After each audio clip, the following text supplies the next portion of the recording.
Over the past couple of weeks, I have been asked so much about EHV1. If you're in the horse world, you've heard that term being tossed around. And if you have horses that have been traveling, it's been a scary thing. And so I am nowhere near qualified to talk about EHV1 and all of the ins and outs of it, but I know some people who are. So welcome to today's Vet Review. Continuing our educational series about equine health, equine vet medicine, overall just livestock vet medicine so that we can understand how to take care of our animals better. So thank you to Dr. Carla Summerdahl. She is going to talk to us about EHV1. So here she is. Okay, hello, I am Dr. Carla Summerdahl. I'm a large animal internal medicine specialist here at the University of Tennessee College of Veterinary Medicine. And today we're going to talk about equine herpes virus. So equine herpes virus is a common respiratory virus in horses, and it can also cause abortions in pregnant mares, but we generally think of it as causing upper respiratory symptoms in horses. But unfortunately, it can cause neurologic disease also, and there is a strain of the virus that is more common to cause these neurological signs. And it's mainly because that strain causes a higher number of virus in the blood. And so it's more infectious to other horses, from horse to horse, and it's also more likely to go and cause damage to the brain or spinal cord of a horse. And it does this by causing damage to the blood vessels that are actually supplying the blood to the spinal cord and the brain. And so that damage is what caused the symptoms that we see in the horses that do get the neurologic signs. So what are the signs that we see? Well, sometimes horses will just have a fever if they have equine herpes virus. Sometimes they will also show signs of a respiratory infection.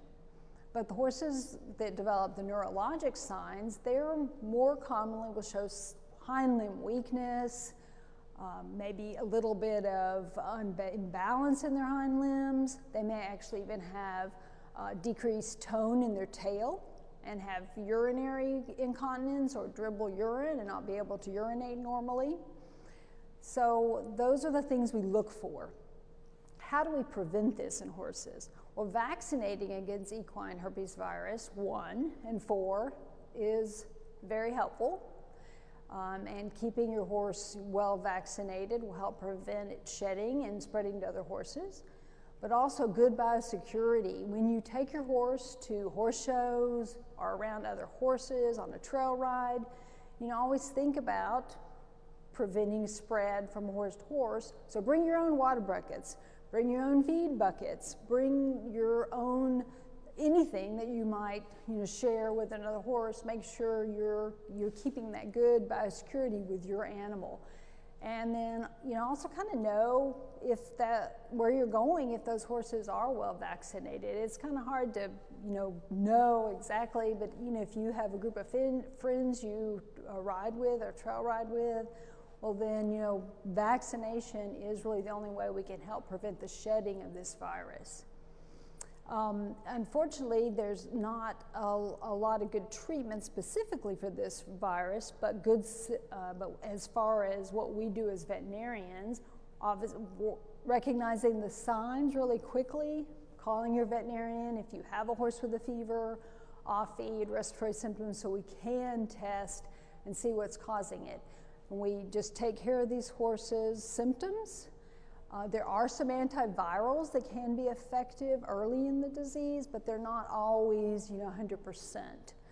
Once they develop the neurologic signs, treatment is very important. So if you recognize any of those signs in your horse of the weakness in the hind limbs, imbalance, urine dribbling, decreased tail tone, those that I said, make sure that you have a veterinarian look at your horse.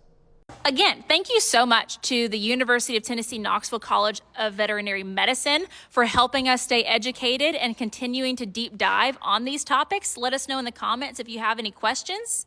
And stay tuned for the next episode of the Vol Vet Review. Again, I always have the link in my link tree to donate towards causes within the veterinary hospital. So you can donate to the Seven Fund, which is to his endowment, or to the College of Veterinary Medicine for research or for funding of other elements. So that link is in my link tree. Again, let me know if you have any questions or any ideas for future episodes.